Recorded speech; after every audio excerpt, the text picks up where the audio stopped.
Hey, deserving listeners, it's time to continue watching Paul and Karine. This is the tell-all episode, the final episode of Season 2. Let's get to it. My name is Dr. Kirk Honda. I'm a therapist and a professor, and let's see if anything of interest comes out of my mouth as I watch this show. Family. Correct. But are you anxious to get back over there to see Karine?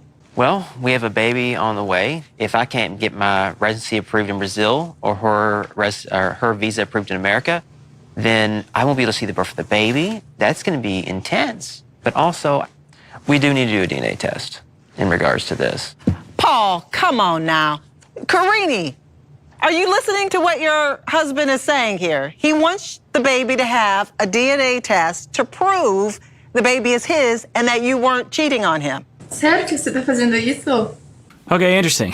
So we just learned that Karine is pregnant again, and that they're both excited about the child. The grandma isn't so excited. Paul's mom, she's worried about Paul's ability to financially take care of the family. They are, both trying to figure out, is he going to move to Brazil? Is she going to move to the States? And then he says, I want a DNA test. Here's the way that I might recommend someone say it if they're worried. Because, if it is a chance and he has any possibility of a indication as to her potentially doing that, I think Paul believes that he does have evidence that she can be, that she can cheat on him. Whether or not we believe that or not is up to you. But so how do you say it? You'd be like, well, honey, I totally trust you. I totally believe you. But you know me. I get paranoid, and it would just mean the world to me if we could just do a DNA test so that I can just put that to rest and I don't have to worry about it. I know that it's wrong for me to do this. I know that it's stupid of me to basically accuse you of cheating on me when there's no evidence of that. I just feel so bad, but the thought in my head, I've been trying to get rid of it, but it just keeps eating away at me. So if we could just get the DNA test, then I could just forget about it and I can move forward in life. I'm really sorry. Given that Karine in the past was mostly up for taking 2 pregnancy tests at Paul's request, I imagine that Karine might react well to that. But the key is that you take responsibility for your part of it, that it's not Karine's fault that Paul has this worry. And it's okay to have the worry if that's the worry that you have, and you've tried to get rid of it and you can't get rid of it. And the only way to get rid of it is to know for sure.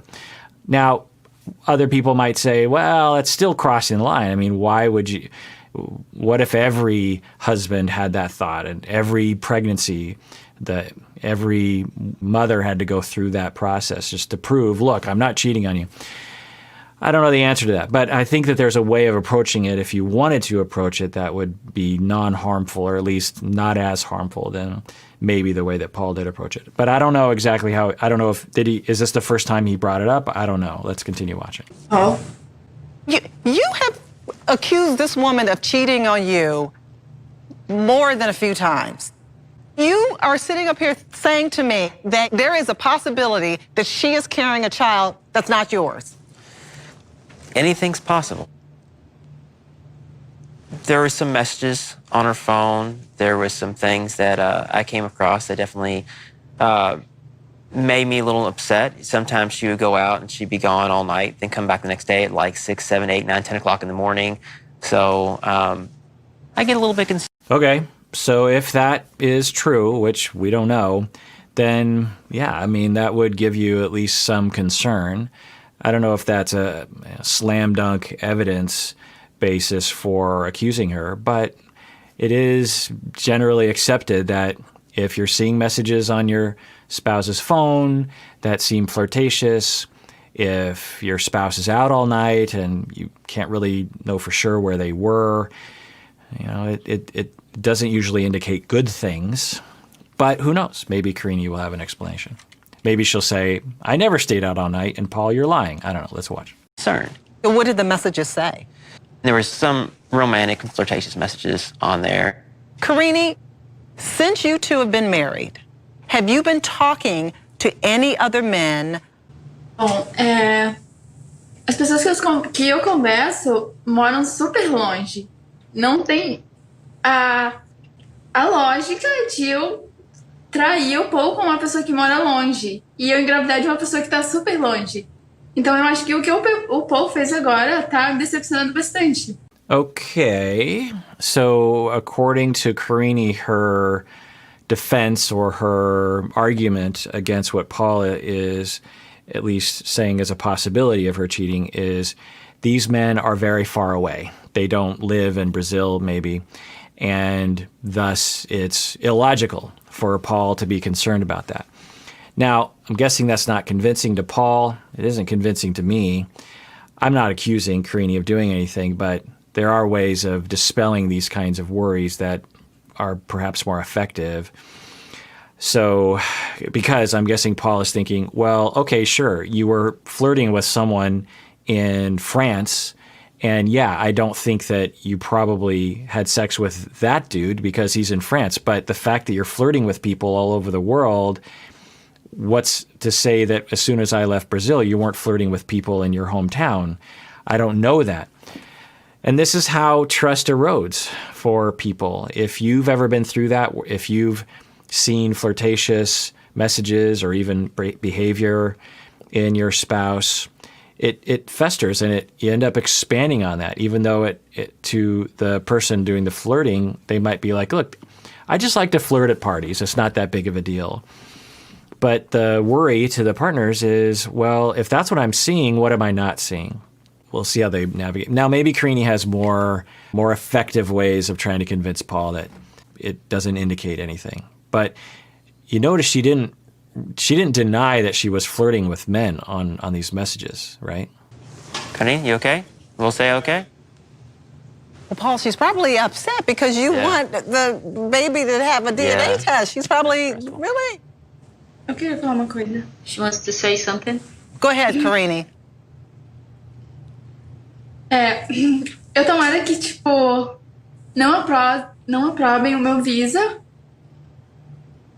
e que eu não vá pra América, porque, tipo, meu marido fala super mal de mim na frente de todo mundo. I want to point out that there's a possible truth of which none of us can maybe know, but that Karini has never flirted with anyone, or the communications with other people on the internet is just friendly, and that she is just being nice, and that he's interpreting it as flirting. There is a rich history of people, men in particular, being overly concerned and paranoid about their wives and behavior with other men, where a wife will have just a conversation with another man at a party and the husband will interpret that as flirting when it's just people having a conversation. So might Paul be doing that? Totally possible. Unknown, of course, because we don't have the benefit of knowing exactly what the relationships are like between Karini and these other people online. But there is a definite possibility that Paul is completely off base and that Karini is being accused of something that is really quite ridiculous, and she would therefore be very hurt and thus say, I don't know if I want to be in this marriage if he's going to treat me like this, if he's going to accuse me of, I'm pregnant with his baby and he's going to accuse me of that it's not his baby, is delusional on his part. I don't know, of course. There's just no way to know at this point. Y'all might have your own ideas about that, particularly because you've watched ahead and maybe you're following the news. But I'll tell you what is presented to us and me on this show is there's no way to know. And I've been around the block enough times with clients and couples to know that, it's just, I just have to have a big question mark there. Karini could be right. Paul could be right. There could be another truth. I don't know. Let's see if we have more data to find out. No, sweetheart, I love you very much. Karini, what do I do to you that's bad? Tudo! Ele fala mal de mim pra todo mundo. É isso que ele quer que eu passe pro bebê? No, it's not. I want to work things out and be a happy family. I don't want a divorce. I don't want to see you cry either. I want us to be happy and be. So it is a little incongruent, I would say, for Paul to drop that bomb and just like, well, I'd like a DNA test. And then, no, I love you so much. I love you so much. Because if there would be that question mark, you would think it would, I don't know, affect your mood or something. But I don't know. It's hard to tell because maybe they've had this conversation before about the DNA test and he's just saying, well, I'll just wait until I get a DNA test, but I'm 99% sure that it is my baby. But there's just this, I don't, it's hard for me to know what's going on with these two people because they've vacillated so much. Carini has said stuff like this before where I'm done, you treat me like crap all the time. And then other times Carini is completely the opposite. I love you so much. I miss you. And so it's a hard relationship to figure out. Be positive. Eu não tô bem, o Paul já falou mal de mim pra caramba aqui. E eu não tô legal. No, sweetheart, I love you very much. Carini, sweetheart, I'm sorry, sweetheart. Carini. Riri. Okay, there obviously are a lot of issues that still need to be ironed out between you two. But anyway, Carini, thank you very much. I wish you the best of luck. Sean is always the best. She always strikes, I think, the best tone.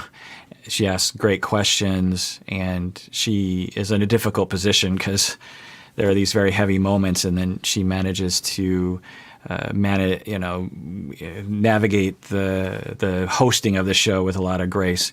Some of you have actually said that you would like me to be on some of these shows and maybe to do the sort of thing that Sean does. And I just have to say, I don't envy Sean. I don't envy these people.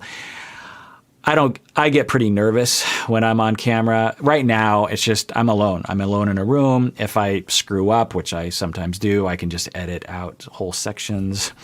And I know that, and so I feel comfortable. But being in the a studio like this and having to think on my feet, I don't know how well I would do.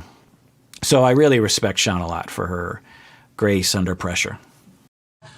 Paul, thank you both for joining me. And Paul, we will be seeing you later with the rest of the Americans. I love you. Carini, I love you.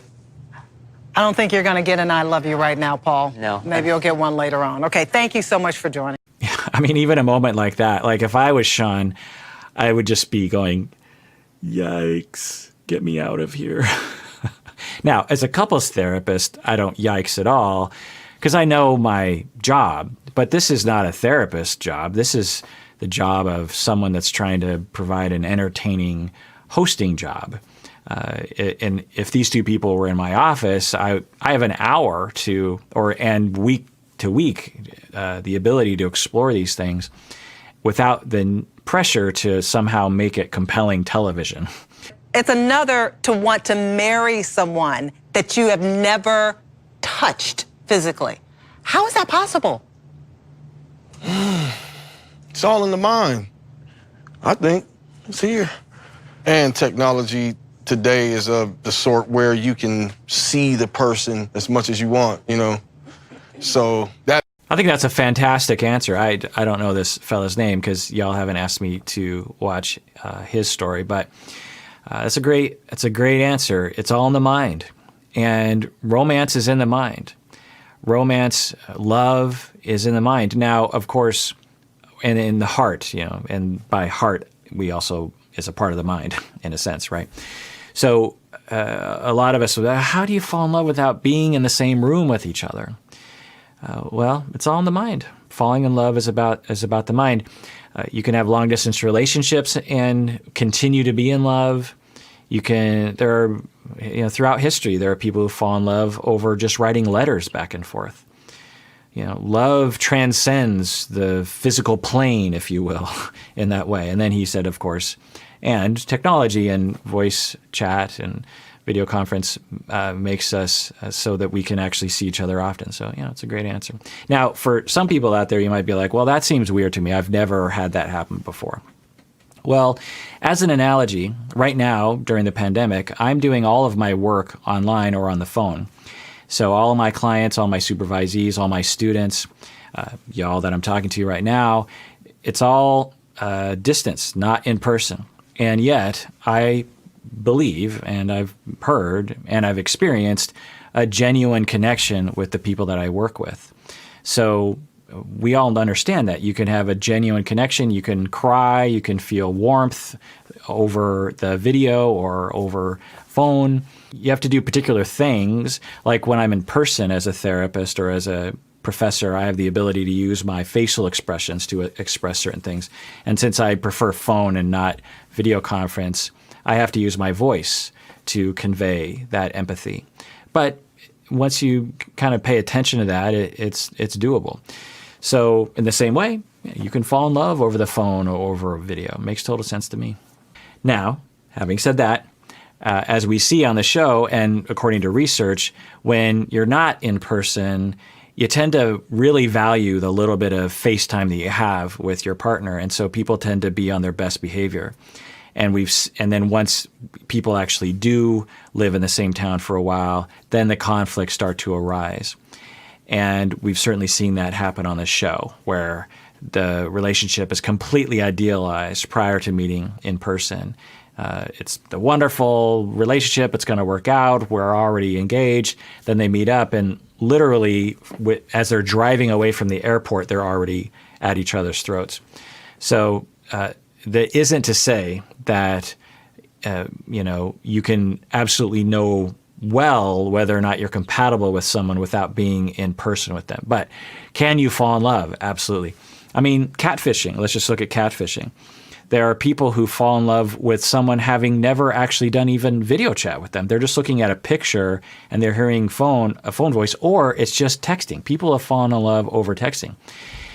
And in catfishing, you say, well, that's pathological. There's something wrong. But what if they weren't being catfished? What if it was love over texting? Some of you out there might have even had relationships like that in the beginning, where maybe you text with someone that you met on Instagram and you start falling in love, and then you progress to phone conversations, and you progress to video, and then you progress to in person, and you're still with that person. You're still in love today. Things can begin over text. It's in the mind. It's in the heart. It's not necessarily something that you have to be in the same room to feel. Put your hand down on me. Don't talk to me like that. Don't put your finger in my face. Don't me. Get in. No. Remember that? Now, I have a list of different couples that you want me to react to, and I'm not sure if she is one of them, but this is bringing me back. I remember watching this a few months ago and just being like, whoa, who is this person? And there's going to be a physical altercation. At the time, I didn't know Paul at all, and I was just like, there's some guy that's restraining that woman. So, and then, of course, we have Jesse in the background. There's this, I'm guessing for y'all, you have a attachment to this show as well, and you know all these characters, and it's reality TV is interesting. Well, any TV, right? Like when I watch old Parks and Rec episodes, I feel connected to those characters, and after watching the show, I feel really connected to these people as well. I feel like they're a part of my friend group or family or something. Which brings up an interesting phenomenon that I'm sure I'm like the billionth person to mention this, is that with the advent of TV and the pandemic, our social lives are destroyed and shredded. And so these people might be our friends. These vicarious individuals are the people that we feel in our hearts as connected to us, right? So it's interesting. And not pathological at all. Now, what I will say is that we're not doing ourselves any favors by, in general, pandemic or not having enough closeness, whether it be emotional closeness or physical closeness with other people. But anyway, so this is reliving a volatile moment. I'm pretty sure I know where this goes. Like everyone starts screaming at each other. And anyway, let's continue watching. On me either. The way don't put your hands on me. Don't put your hand up at me. Well, what you gonna do? I'm gonna sit down. I think so, and I will too. So don't put your hands on me. Thank you. Don't put your finger. Don't put. I went like this, and you put your finger practically up my nose. Don't be a hypocrite. Yeah. Don't ever put your finger in my face. Don't stick it up my nose. Get your hand out of my face. Okay. Bitch off. I mean, it's awful, but it's comical, is it not? Am I wrong for giggling a little bit? It's so unnecessary. These people don't even know each other, and they're going at it. And it's like, come on, people. And from my memory, there's no violence that happens from this. It's all just words. I think I remember talking about how triangles exist in systems when I watched this, how different tensions will exist between two people and a third will be pulled in, and then the conflict now, the anxiety now shifts to another person, and then it just kind of goes around and around. But anyway, is it wrong that I'm laughing? There's got to be at least something wrong a little bit with the fact that I'm laughing, but I don't know. Let me know in the comments. I'll slap Okay. out of you. Do it. Yeah, you know I'll do it. Bitch, you Whatever. got the right one. Okay. Okay. Anyway. Fake bitch. So, Yes, I'm the fake one. Change the subject real quick. How's things going? Trash you, bitch. okay. All right, this is I just want to replay Sean's face right there. That was beautiful. Okay. Okay. Anyway. Fake bitch. so Yes, I'm the fake one. Change the subject real quick. How's things going? Trash you, bitch. okay. All right, this is right. Girl, I'm That gonna that smack you, escalated Joanne. quickly. Nice to meet you. Nice to meet Okay. I'm gonna cut y'all here down. She don't do that to me. 52-year-old granny. Don't let the age fool you, baby. Clearly, I meant no disrespect. She knows that. I know. That was I feel like the tell-alls got increasingly more dramatic as the seasons went on, because I think the last season tell-all was just kind of very calm and bland and not very notable. Anyway. Okay. I want to thank all of you for coming and staying, because it's not easy. It's not easy sharing your lives. All right, well, that does it for season 2 of Before the 90 Days, 90 Day Fiancé, in which I followed Paul and Karine. It's been quite a journey. And I know that they're on at least another season, maybe more. So tune in next time when we continue the journey with Paul and Karine. And of course, many of you know that there's ongoing news stories that are coming out. Now, I just want to be clear that I'm recording this in sort of late August. This episode might come out in like mid-September or something. So if there's a lot of news about Paul and Karine in the intervening weeks, I won't know about it, obviously. And a lot of you have even asked me, I just don't pay attention to the news.